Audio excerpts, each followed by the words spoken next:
M.M.Saggi. No need any introduction, but some of you who are new to the shipping world, especially for those who will be joining in future or who are doing now the training with either with MTI or with some GP ratings or wherever you are, just to brief all of you, Captain Saggi is having more than 40 years of experience in the shipping fraternity. He has extra master qualification. He's also an MBA. He was Nautical Advisor to the Government of India. He was also the trustee for Mumbai Port, JNPT Port, Kandla Port. You name it, he has been in almost all the big posts that a government or a shipping fraternity can offer. So without wasting much time, I am here to invite and welcome Captain Saggi, as well as we have many esteemed uh, members from the fraternity like Captain Mr. Hajra, Captain Gajanan, Captain Dheeraj, Mr. Amitabh Banerjee, Captain V. Arina. So many of you are here. So I'm sure this is going to be very learning experience for all of us. And it is really a great opportunity for seafarers, especially who are in India and outside India, to learn from none other than Captain Saggi. So over to you, sir. Thank you, Captain Jha. I don't see it as taking a class, but it's an experience for me to also interact and learn. And every interaction, every such seminar, every such. Thanks again, sir. I can inform this to all of the members who are attending online that it was just one request and Captain Saggi agreed to conduct this leadership session. So the Seafarers India is having this first session. We have started this Maritime Leadership Talk series. You are our first speaker and we will continue to have this monthly session on leadership. We will inspire our youngster and the fellow seafarers to get inspiration and learning from all the stalwart from maritime industry across the globe. You being our first speaker, I'm sure this will lead a big expectation for others speaker too, who will be following on the next month onward. So, sir, I want to ask you one question that, and I have been this, you have seen the challenges, how it has changed from your time to present generation. And there was no technology, I would say, at that time when you must have started your career from the technology that has developed now with AI and so many things. So if you have to give an advice to younger captains, younger cadets, Saggi, what will be the first advice that you would like to give younger Saggi, and how you want to prosper in your shipping career, how you would do differently than what you have done. You have done everything correctly, that is why you have achieved so much. What if at all you have to change something, what would be that advice or change that you would like to give to younger generation? Over to you, sir. Thank you, Captain Jha. As they say, the more the things change, more they remain the same. So, we have to look at life very simply. And, we have to cross the bridges as they come, and we have to keep ourselves updated. We have to keep ourselves contemporary. It was true then, it's true even now. As far as the youngsters are concerned, the way I looked at it always is that one has to be honest, one has to be sincere, one has to be committed, one has to be obedient to the seniors, one has to also love and respect the colleagues and the juniors, and relationships are the most important. Without relationships, you can achieve nothing. And you have to not only relationships are just not built like that. You have to invest in relationship.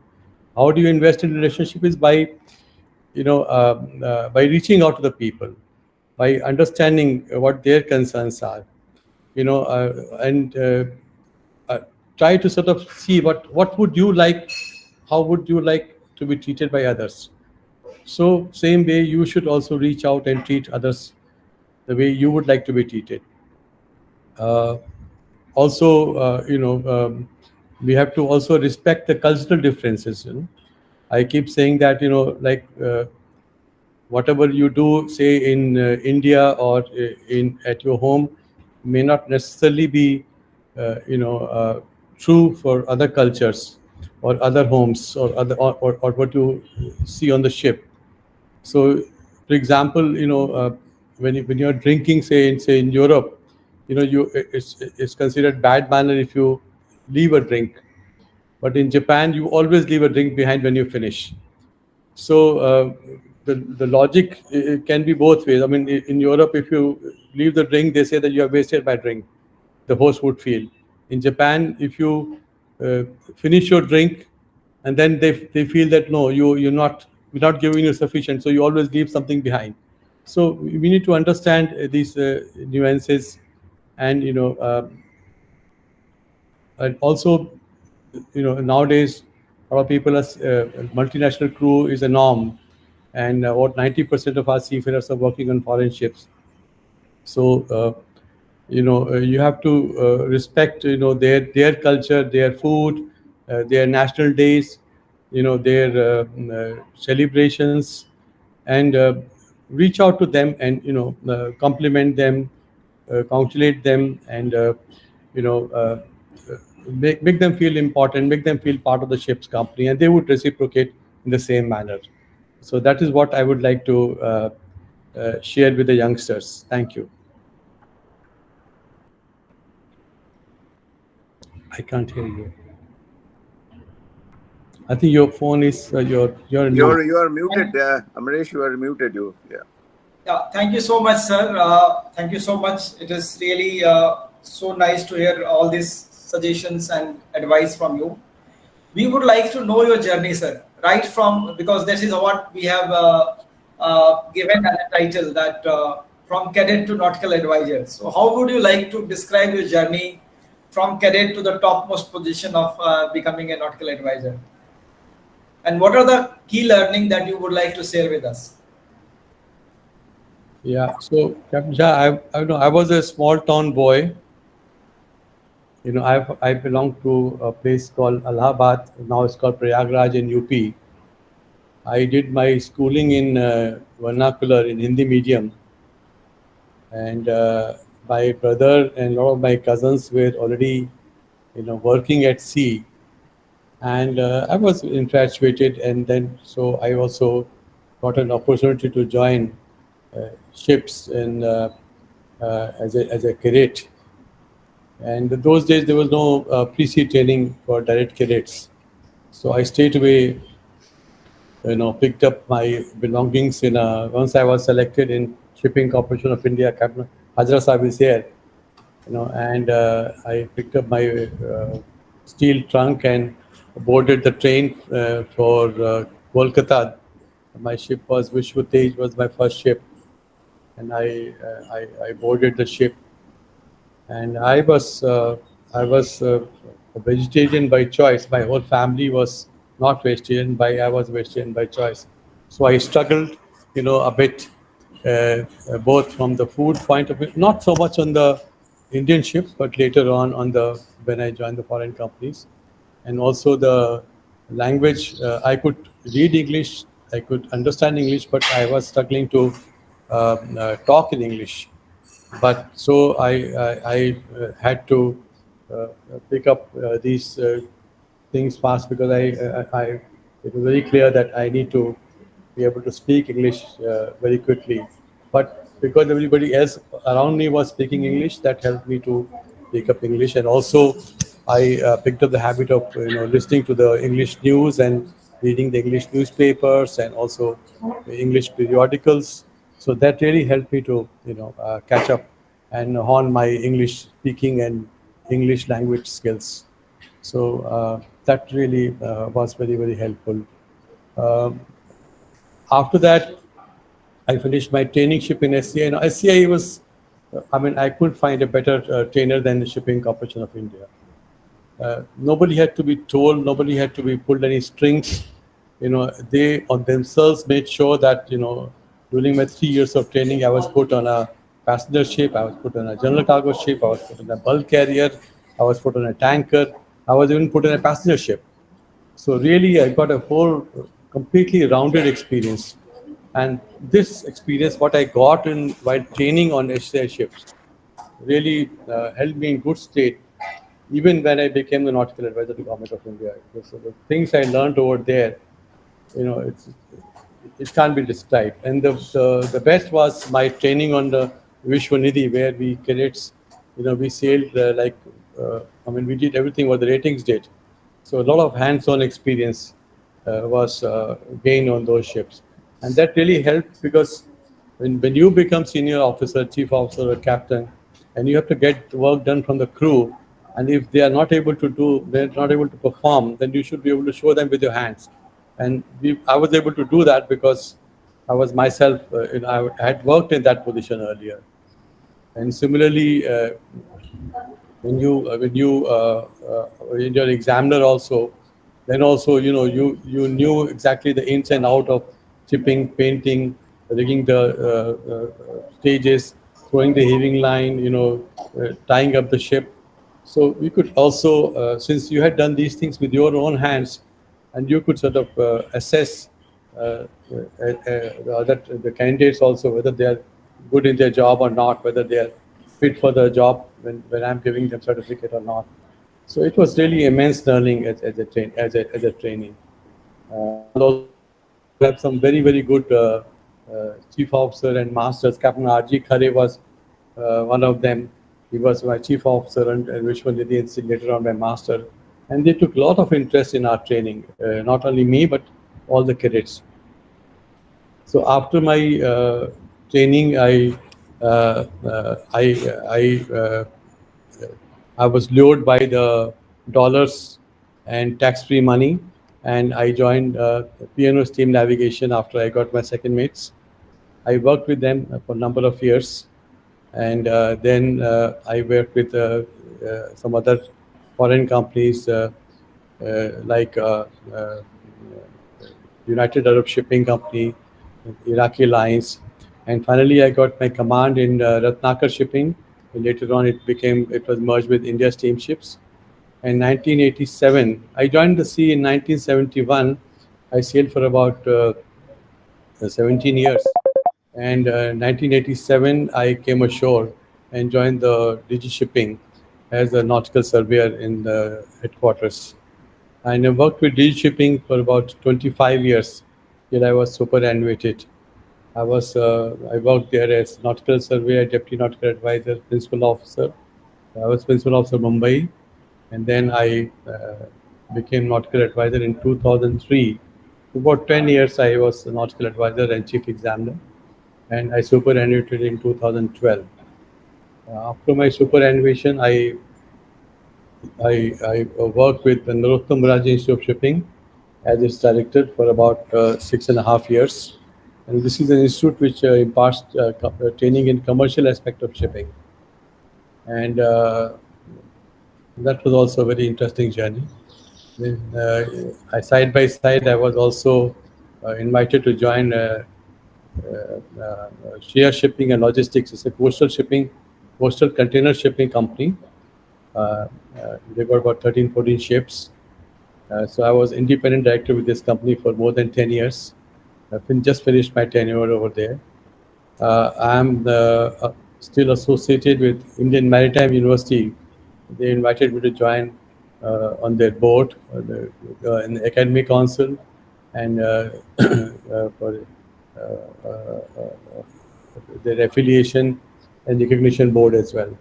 So I'm very still associated with the, and of course I'm doing a lot of freelancing and a lot of advisory. Sometimes it may be unsolicited, but it gives me a lot of happiness to share my experiences with all of you. So this in brief has been my journey. Thank you, Captain. Thank you, sir. And I must say that this is a dream for anyone. And the way that you have traveled right from Prayagraj till nautical advisor, and thereafter as a NMIMS head, and then with the Shreya Shipping, and now presently you are with IMU as a bar member, and you are still quite active with all the forum that we can see, and definitely we are all learning every day with your comments and advice that you are putting across in various forum.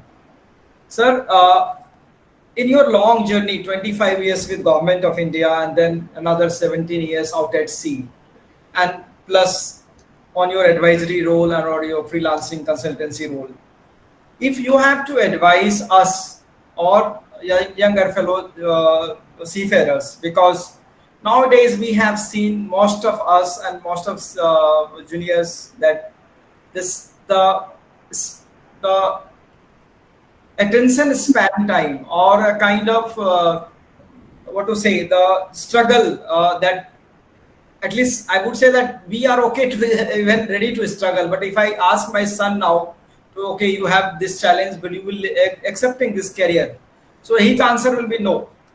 So what should we do to attract the best talents to this industry, which we have recently found that it is somewhere we are compromising on this part, and people are taking 7 8 attempts to pass their exams. When we are conducting sessions for mentoring and mentoring, we find them they lack, as you have mentioned in your speech, that when you came from Prayagraj, you were only able to speak up in Hindi, and you were able to read English but not able to speak English. This problem still exists for people, for the kids who are coming from Bihar, UP, from those Hindi speaking area, and they still lack confidence. And when you can overcome all those fears and reach to the top, I think none other than you can be the right example to tell them that this is achievable. How you have done it, the same way they can do it. But the only thing that I find them missing is the little bit of struggle that they have to do, or some sort of attention span time, what I feel is missing. What is your take, sir, on this? Yes, that is true. The younger generation, they are the more digital generation, and then see, we have to deal with them accordingly. We have seen that how the parent and the children relationships have changed. So we have to accept these changes, and we have to accept these changes as a trainer, as a mentor, as a captain. Also, we have to respect those changes and deal with them accordingly. And as far as reaching out to the youngsters is concerned, we need to probably use more I something like for example, if we have to say teach them something, say for example, if you have to teach them, say, load line, rather than just teaching them all about the load line convention and which are the different corrections and how the load lines are calculated. If you just say that, okay, load line on a ship is basically nothing but a reserve buoyancy a ship must have to deal with exigencies. Technically, the ship can load right up to the deck line. The ship will not sink. But when the ship goes to sea, ship can take water, leakage can happen on the ship, some compartments can get flooded, and then if the ship is loaded to the brim, the ship will go down. So you need to have a reserve buoyancy. That reserve buoyancy is nothing but the load line. Now, how much reserve buoyancy to keep? That would depend on basically two things. First is the weather itself. If you are in the winter month area, or in the so that the risk is the highest, because those areas the weather is very bad, the risk of water ingress is more, and hence the freeboard has to be higher. If you're in the tropical area, weather is good, so you can load the maximum. So reserve buoyancy can be least. Similarly, if you have more number of compartments, like on a tanker, then even if one or two compartments get flooded, the ship will not sink. So again, reserve buoyancy has to be less. Safety is more. And vice versa. The reverse is that if you are, say, on a bulk carrier where 5 or 6 compartments are there, and a lot of if one compartment or two compartments get flooded, ship will go down. Then the reserve buoyancy has to be more. So these basic fundamentals can be taught, and then the rest is all the height of the combing, etc. It's all depends on the higher the height, less the risk of ingress, and hence more the corrections and more advantage you get. So if you can just get into the fundamentals, the basics of the convention and the rules and regulations, rather than just telling them what the rules are, but how and why these rules are made.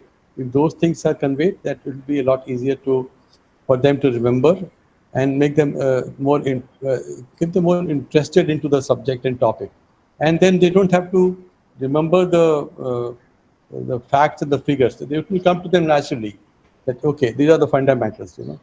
Similarly, when we talk of say casualties, rather than describing a casualty in detail, if you can just make a small animation of a casualty and show them, all the casualties which happen in Indian ships or foreign ships, and show them, and then not only show them the casualties, but show them also the impact of the casualties.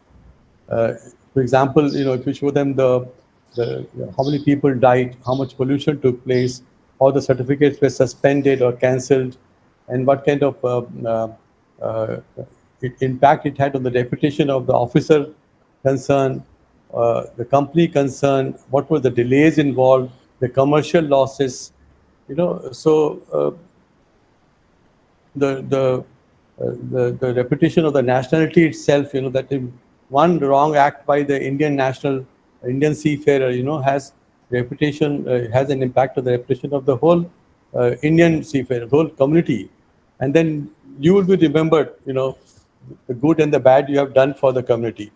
So if you just convey that, to them in a forceful manner, that would have a lasting impact on them, and they hopefully then they would understand that how much responsibility they have on their shoulders, to do their job well. So this in brief, I would like to share with the seafarers, a younger lot. Thank you. Thanks a lot, sir.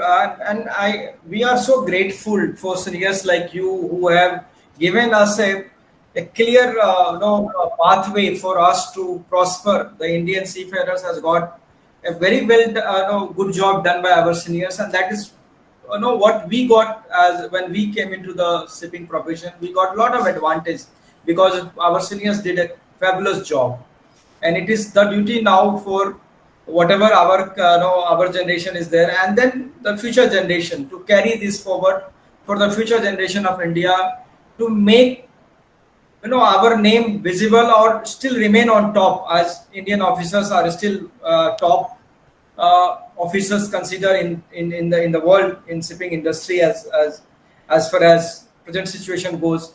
But to maintain that, we find that we still have to upkeep ourselves. Our upskilling is very important. And again, there I have seen the training and upskilling. It is kept to the minimum requirement, and things have changed, and things are changing every day.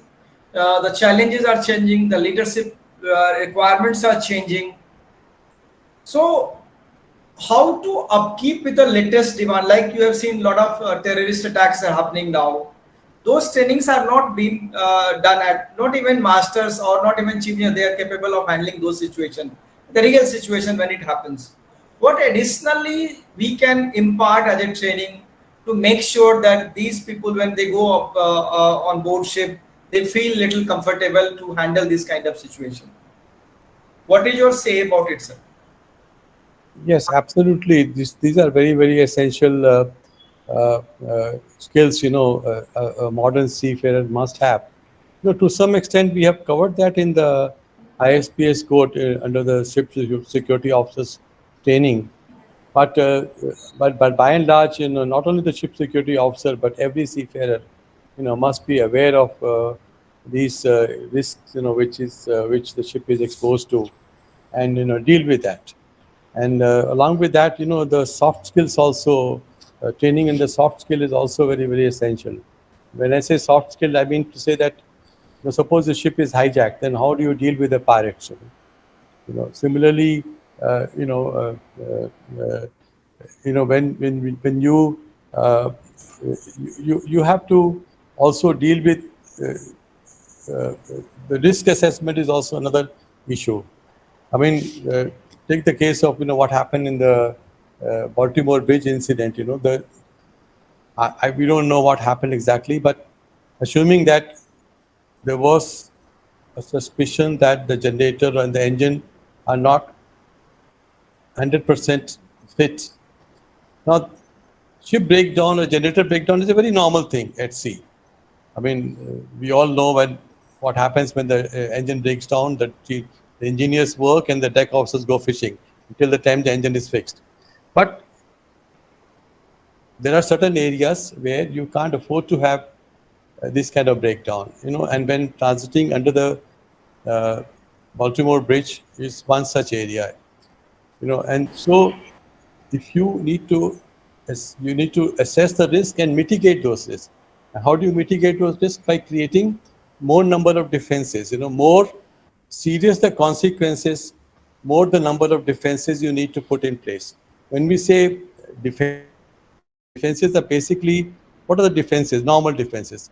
First is that you have people who are trained to man the ships. Then we have the ship's equipment. You have radar, you have GPS, and you have engine room equipment. So many exits, etc. So they keep your navigation safe. So then there are alarms. If the equipment failure is there, then the alarms are there. These are the additional defenses. Then we have the anchor, ship's anchors. In case you're not able to control the ship, you have emergency steering, you have anchors, you have emergency generators and things like that. These are again backup defenses, so that even if one thing goes wrong, the second one prevents the accident, third one prevents the accident. Then again, coming back to say Baltimore Bridge, or I mean, the speed, reduction of speed, having additional tucks.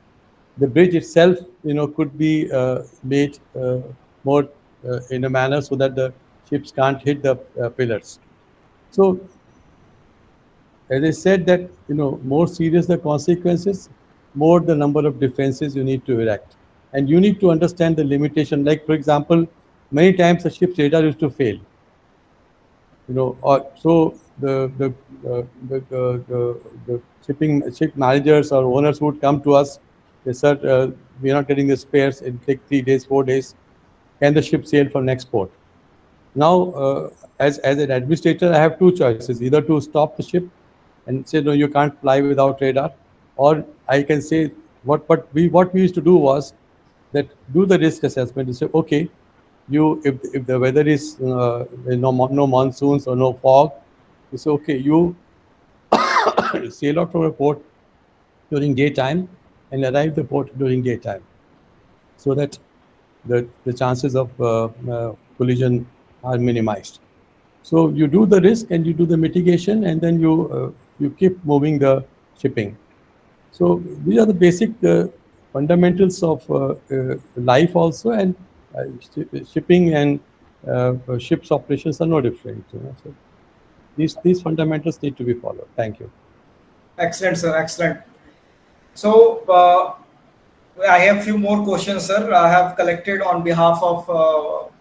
I have put across into many social media platform, and we have received some questions, which I will ask on their behalf. For now, I'm opening this forum. If any one of you want to ask some question to Captain Saggi, please feel free to ask. Over to the forum. Whoever wants to ask any question, please.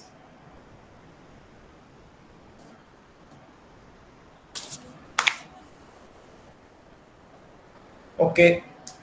So I feel they are quite happy listening you, sir, with the questions that I'm already having from. Just one more, few more things I just wanted to add. Yes, sir. Please. There are. I mean, you may like to. I would like to share with you, some of the things which have given me the maximum amount of satisfaction during my, tenure. Yes, sir. Please. Uh, there were two or three cases. Once I remember is that one of the officer, sailing officer, had uh, a bad accident, and he was, his spine was damaged, and he was in a wheelchair, and he could not go back to sea to complete his sea time.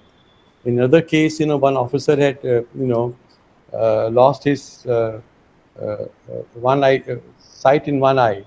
Again, he could not complete his sea time for the remaining. They were second mates, and mates, they could not complete his remaining time. So what I requested then, DG, that that there is a provision that certain exemptions can be given by DG. Uh, uh, so under those exemptions, we allowed them to, uh, uh, if they were working in a company, in a field which was associated with shipping, we treated that as equivalent to sea time, and we facilitated some kind of jobs for them. And then after completing, say, 18 months or whatever sea time was required, we facilitated for them to, they were working as, in the shipping companies, they were working as the training institutes, whichever capacity. They could do their mates, they could do their masters like that, but we had to, because convention did not permit that, so we had to put a stamp. We issued them a certificate of competency for masters and mates, and then but we had to put a stamp on that not fit for sea service. But even when the stamp was there, they had a qualification after foreign going qualification, and that opened the door for them, to progress ashore. And many of them, I don't want to take names, but they are heading the training institutes, and they are doing very well in their career. So that gave me immense satisfaction that that I was able to make a change in the career growth of some of these people who were completely hapless at that time when this injury happened to them. They were completely demoralized, but now they're getting on with their life. So that is one thing which is makes me very, very happy. Some other things which I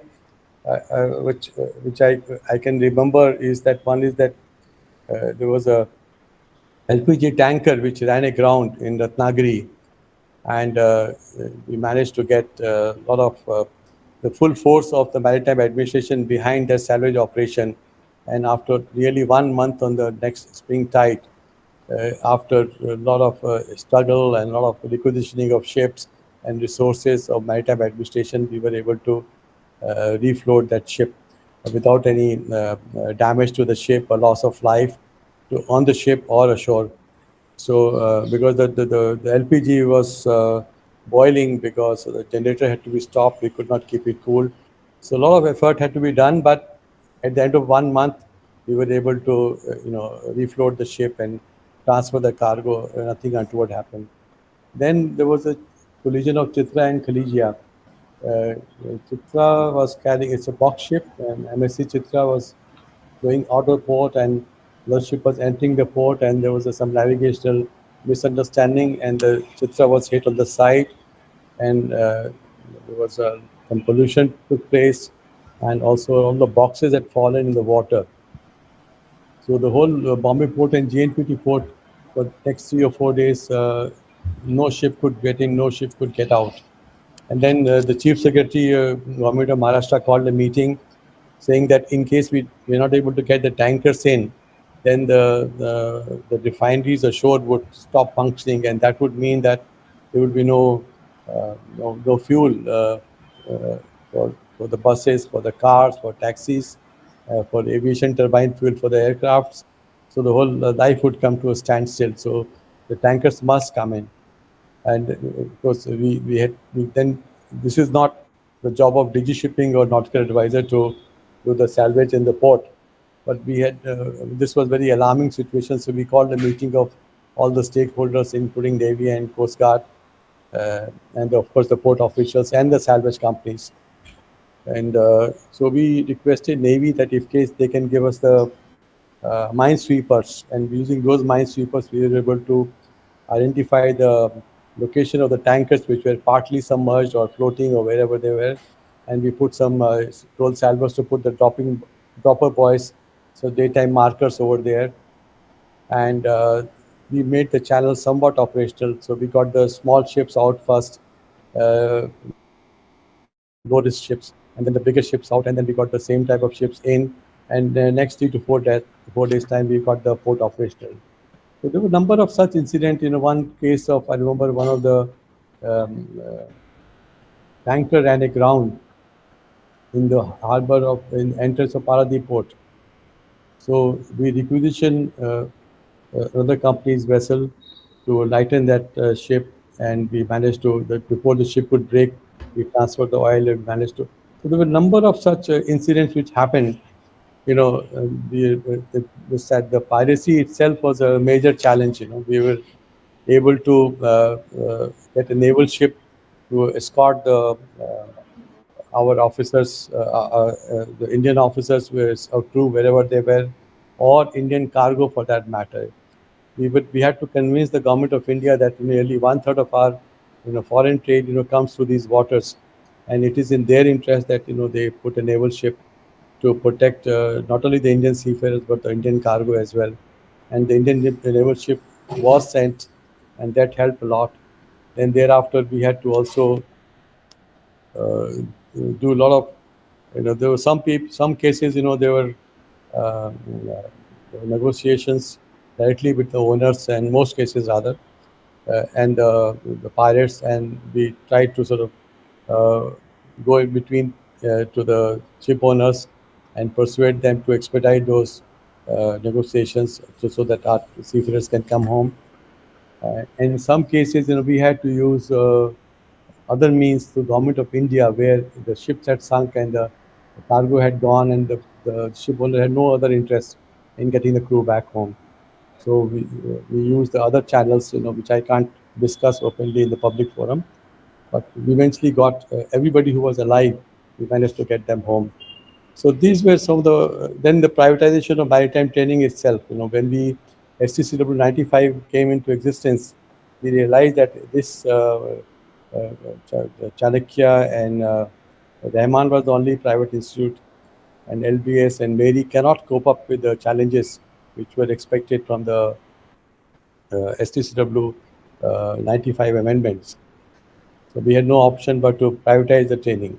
And we had a very, Amitabh Banerjee was there, and Hajra Sahab also was very, very helpful into this initiative. And so many others, everybody joined in. I was actually amazed at how everybody has joined. And then uh, I realized that we were all in the same boat. If India fails, then everybody fails and everybody is out of business.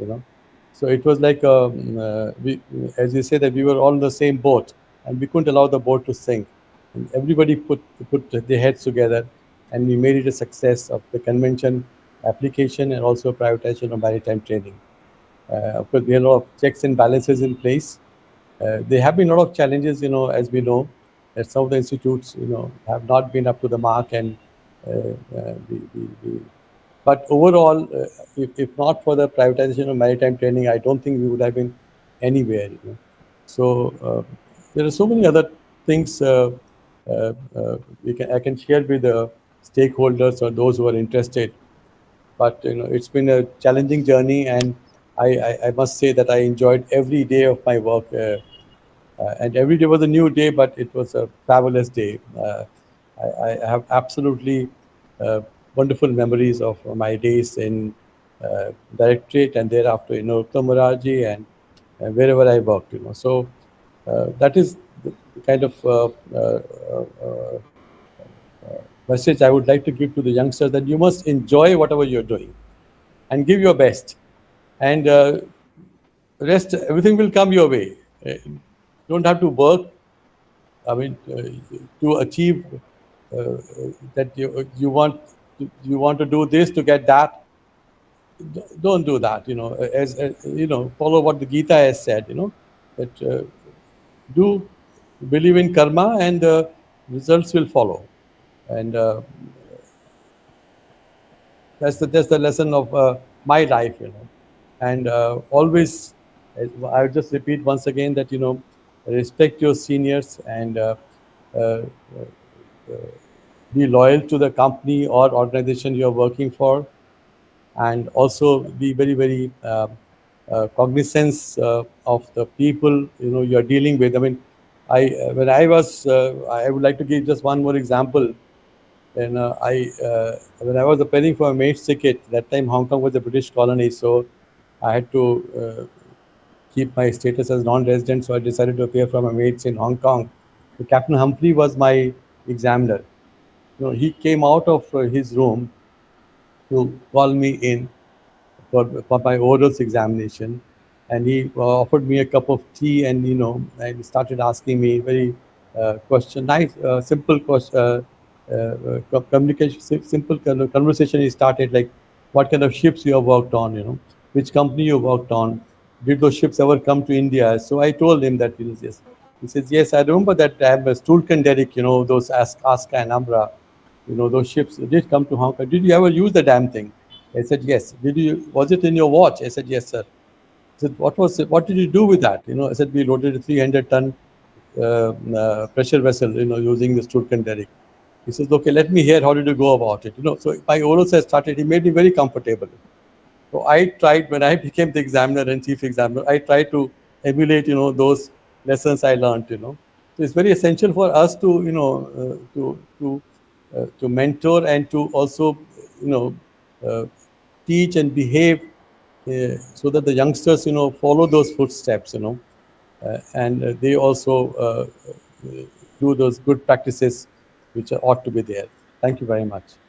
So nice of you, sir. It is so inspiring to hear all these challenges that you have faced during your work, and you have how adequate measure you have taken on time so that the functioning of whether it is the refinery or the oil or the port started on time. So, sir, you have led you have led Indian delegation many times on numerous occasions to Maritime Safety Committee of International Maritime Organization. So, for all master mariners or chief engineers or someone who is interested to pursue, let's say, get into administration, and tomorrow, if given a chance, they might go and represent our country as well. So, what sorts of preparation is required for those kind of delegation? Because there you are dealing it in international maritime organization where many member states are there, and you are representing a country. So, what sorts of additional preparation is required? And how you have done it, how you have led your team, how you have briefed your team, and how the process works. Yeah. So basically, as we know that shipping is an international business. So the the game of shipping is played by the international rules. And why so? Because suppose there is an Indian ship, say it goes to on the coast of United Kingdom, and if Indian ship, causes a pollution or an accident, so the impact will not be only on the ship, but also on the coast of United Kingdom. Vice versa, if a British ship comes to, say, India, we will have the same challenges. So it is understood that shipping, especially the international shipping, the seafarers as well as the ships have to follow the same international norms. And what are those norms? Those are the norms, what we call the conventions. So these rules are decided in the floor of the IMO. And so when we are deliberating the conventions or amendments, etc., so we have to be very mindful of the fact that not only the concerns which are there in our country, but the whole world's concerns also. There are countries who may be having a less number of population is very less, and then they want to reduce ship to have reduced manning as much as possible. And then there are people that they have a very so it's okay if they have very advanced equipment and less manning, that's fine. Similarly, if the equipment automation is less, and then manning has to be more. So both, some kind of compromise has to be there, between the two extremes. So also, one more thing is that in IMO, you need to, whatever concerns you have, you need to also take people along with you. In case you are the lone voice over there that this is what India wants and this is what the world should follow. It doesn't happen like that. You need to take people along with you and tell them what the real concerns are with our country, and there are similar concerns with their countries as well. If they can join hands and then raise their voice together in IMO through the papers or through the verbal interventions in response to other papers, and then it is more likely that your voice would be heard. So it's all again teamwork. And in fact, there is a big lesson for us also. Like India itself is part of there are so many states within the country, and in this we had this challenge in the IV Act, where the certificates were issued by state governments, the inland water certificates. Now, that would mean that if a ship certified by, say, Maharashtra cannot fly on the coast of Tamil Nadu, and vice versa, a seafarer which is certified by Bengal cannot work in Bombay Harbor. So then we, learning the lessons from IMO, we also had amended our inland vessel rules for the ships as well as certification of seafarers, to make it uniform across the nation. So there were some challenges are there, like some local endorsement needs to be given, etc. But by and large, it is in those lines. So these are the things which are. This is how one deals with issues of IMO. Then there are countries, who are highly advanced countries, and they are trying to push their agenda through. Some equipment or some automation or some development they may have done, and they want to sell it, and they would like to push it through IMO as a regulation. So I mean, country like India may not be in position to accept, because this is technology is always good, but we are not ready for it, and the cost is very high, and we know that our country can't afford. So we join hand with many other countries who are in similar position, and then resist and oppose those kind of introductions. So it's a bit political also, and a bit collaborative also. So you need to understand those nuances. And it comes by experience. Hajra Saab is master at these things. So we learn from people like Mr. Hajra and many others. They give us guidance. They've been mentoring us how to deal with such situation. So these things are. This is how you deal with in IMO. And thank you. Thank you, sir. Thank you. So I have Captain Nalin Pandey also here, sir. Can you unmute yourself, Captain Nalin Pandey? Hi, sir. Good evening. Good evening, sir. Good evening, everybody. Good evening, Nalin. How are you? Good evening. Good evening, sir. Good evening. Sir, I want to invite you to ask something on our behalf, especially for fellow juniors seafarers who wants to pursue this as a career. What would you like to ask from Captain Saggi if you are in your 20s and you want to start your career in shipping? See, 20 year, the young hai, 18 years, so they only ask like what is the employment prospect kya hai, salary kya hai, and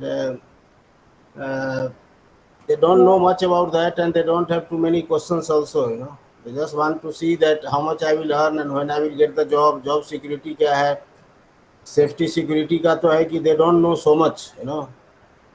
So यही सब question है. Sir से भी I will also ask the same thing that how secure is the job and how secure is the future.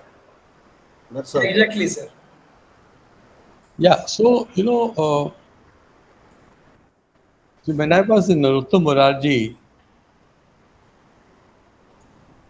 so I mean, of course, I was training about 700 candidates, in attaining postgraduate diploma in shipping management. So I reached out to the shipping companies, and I told them that, look, it will be good for the not only for the landlubbers but also for the people who are sailing on the ships as well to know commercial aspect of shipping, because STCW is all about safety, security, and environment protection. But that's so a lot of people, there was a lurking fear in a lot of employers, that in case the seafarers are given a lot of commercial knowledge and training, they would all leave sea and go ashore, and then we'll be left not many people to man the ships.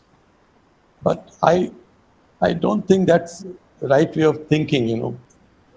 I mean, I was giving example of a room.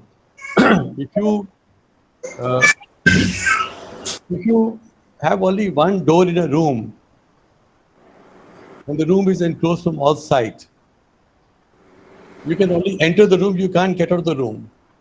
How many people would like to enter the room? Similarly, if you have many doors in that room, there is entry and then many exits, and those exits are very rosy exits, very exhilarating exits. And then surely many people will walk out, but many more would walk in, and room will never be empty. And as far as the knowledge is concerned, say commercial knowledge is concerned for the seafarers, as far as the ship owner is concerned, he not only desires that his ship should run safely in an environment-friendly manner, but at the end of the day, it's a commercial business. They want to make money out of it and make the maximum money out of it and minimize the losses. And legally also, the ships also should do nothing wrong, so that which is contrary to the ship owner's interest or charter's interest. So it's very, very essential that these aspects of training also needs to be imparted, and even say from the RPSL point of view. Now, if you tell a prospective ship owner where you want to supply a seafarers, that my seafarers are not only savvy they are not only certified seafarers, but they are also commercially very savvy. They will look after your legal interest, they will look after your commercial interest, and they will look after, they know all about chartering, insurance, multimodal transportation, how the ports operate, then a ship owner would be more comfortable, employing such seafarers. So there's a commercially also, it's in the interest of the manning agents also to train their seafarers in that aspect. Now, if the seafarers who are there, present-day seafarers, as far the future prospects are concerned, if they are trained in commercial aspect, then whether ships are there with seafarers or not, there will be always opportunities ashore for them. It's not going to happen tomorrow or day after, certainly not in our lifetime. Maybe next 30, 40 years, there is nothing much to worry as far as the sea jobs are concerned. But even otherwise also, there is opportunity, sufficient opportunities ashore, not only necessarily on the ship itself. I mean, we all know that marine engineers make the best officers wherever the plant is. What is ship? Ship is nothing but a plant. If you can manage a plant, you can manage anything ashore. They're extremely sought after, besides the seafaring jobs. The marine engineers are sought after in a 5-star hotel for running their plants. And they're good with their hands. So, similarly, we have to keep ourselves updated with all the digital development, be it the artificial intelligence, IoT, or you name it. The the cyber security.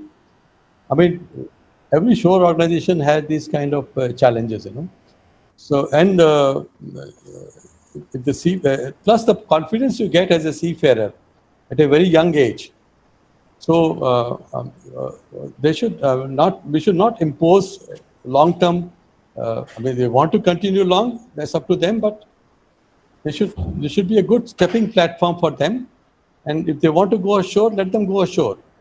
And if by and large the message goes out that seafaring is a excellent stepping stone for establishing yourself ashore, a lot of younger people will come and join the shipping, and it's good for us in the sense that we always want to keep our age profile young, and if there is attrition at the senior level, so be it. So we should not worry, and we should encourage that attrition so that more people join.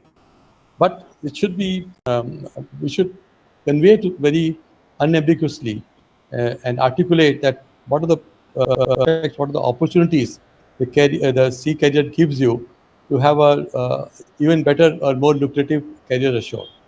Thank you. Yeah, thank you, sir. Thank you very much, sir. Now we have left with 3 more minutes. Anyone has any question from the forum? Please ask. Otherwise, we will close it with the learning from Captain Saggi. Thank you, Saggi sir. Very good session. Wonderful. Amresh, I mean, Captain Jha started by saying you have experience of 40 plus years, and I immediately wanted to correct him because you and me were exactly of the same age. You are November born, I am December born.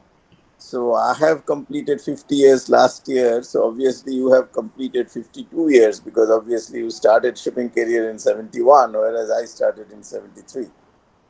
So just wanted to correct that. And just one very small point from my side, we are talking about encouraging youngsters. All the so-called attraction of shipping career which were there in past, they are more or less gone.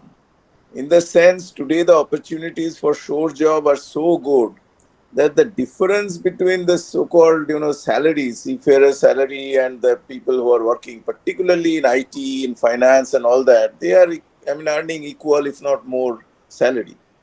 And plus, today's children, they are in any case going all over the world on their own and things like that. So, seeing the world, and plus, if your ship is, if you are on a tanker, there is no question of seeing the world, because you are in the world, tanker terminal, you are away, your stays in terms of hours.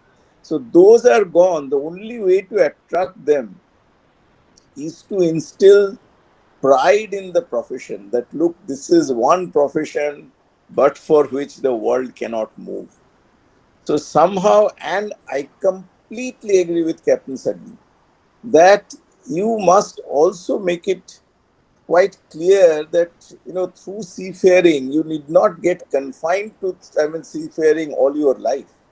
You'll have plenty more opportunities, because one thing I must say that the seafaring officers, it is unique with them that they have to deal with situation where there are no helps. You are in the middle of the sea with no workshop, nothing. So the ingenuity of the seafaring officers have to be absolutely the best. So because of that, they are so much sought after. So these things should be, propagated, that you have a wonderful opportunity at a young age to earn reasonably good money. But the main thing, you must also know that this is one profession, but for which the world almost will come to a standstill. So this pride in the profession, you must make them passionate about their job. We all say that as long as you consider a job just as a job, you never give your best. You have to have the passion. Shipping should become absolutely your passion. So I know the generations have changed, their ideas have changed, but nevertheless, I think, and firstly, shipping, of course, Saggi Sahab said that more it changes, more it remains constant. But at the same time, we must also admit that the pace of change today is far, far faster than what it was. But nothing to worry, because today's children who will join shipping, all these AI and robotics and ML and everything, they will know by heart. We are not exposed in our student life to this, but the present day children who will come into shipping, they will come with that. So I'm sure the transition will be quite smooth. Some jobs will become redundant, but new jobs will be created. So there will be always, a smooth, in my opinion, there will be a smooth transition. So even in terms of so-called job security, I don't think we need to worry that much. Anyway, this is Captain Saggi's session. I would not like to talk very much, excepting saying that one thing, I always, even in Singapore, when today I was invited for a particular seminar, and a couple of people who were the main speakers and all that, they were from SCI. So I always say that this SCI family, and what SCI has done for Indian seafaring, no other Indian shipping company has done even 1/10 of that. So this gives me so much of pride. So this is something I just wanted to mention, that there's a tremendous feeling to be part of the SCI family, and Saggi Sahab is very much a part of the SCI family, so that gives me a different level of pleasure and pride. Thank you, Saggi Sahab. I agree with every word, sir, you have just said, and thank you very much for your words of wisdom.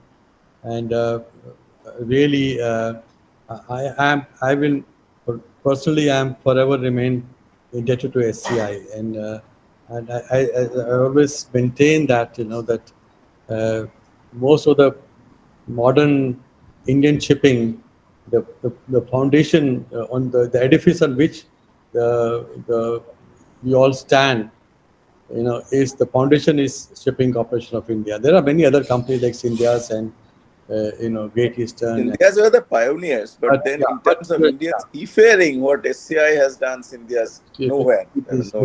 Yeah, absolutely. Another small thing I forgot to mention, that Amitabh is also there. I don't know they're still there or not, but you, Amitabh, and most of the very senior administration executives, senior executives, you have always been so much supportive to Indian flag. That is fantastic, because as a ship owner, what pains you is to see a ship being laid up even for a day, because ship doesn't earn when it is standing. Ship only earns when it is moving.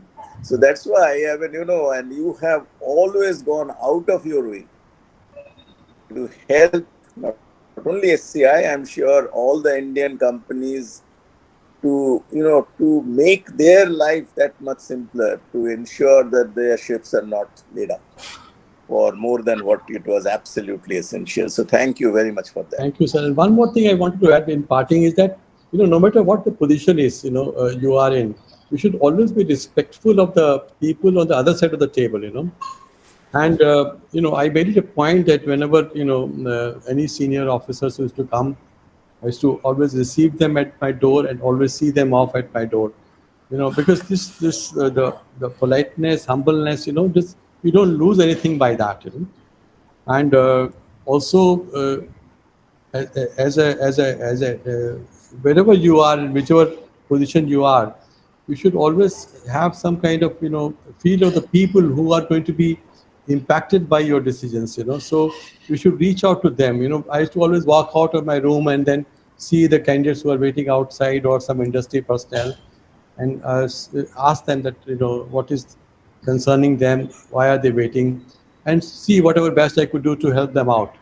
So it's very essential to keep your feet on the ground, and also reach out to the stakeholders, and whenever you make a decision, you have to be very cognizant of the fact that how it is impacting the people who are going to be affected by these decisions, and that is what it should be the ultimate of all the decision making.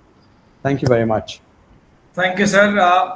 Thank you very much. Before we wind up, one question has come up, and I was asked to ask you this question. The question is that right now we are discussing about how to attract new talents. At the same time, we have a concern that there are cadets, junior engineers, TMEs who have done the training, but they are not able to get the placement.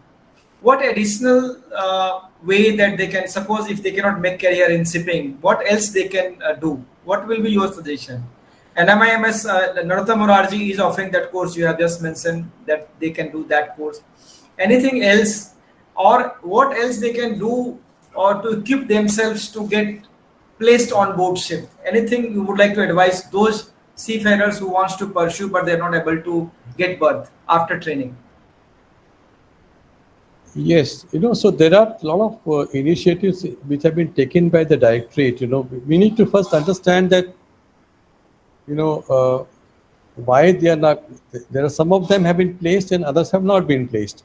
So obviously there has been a gap in their what is expected by the employers and what is in their the kind of knowledge or competency the people who are not able to get the job have. So DG Shipping has a lot of initiative, in that direction to bridge those gaps. But a lot of NGOs and a lot of persons in the individual capacities are also doing that. Plus, they themselves can also, whatever time and resources, financial resources they have, if they can, upgrade those skills which are expected,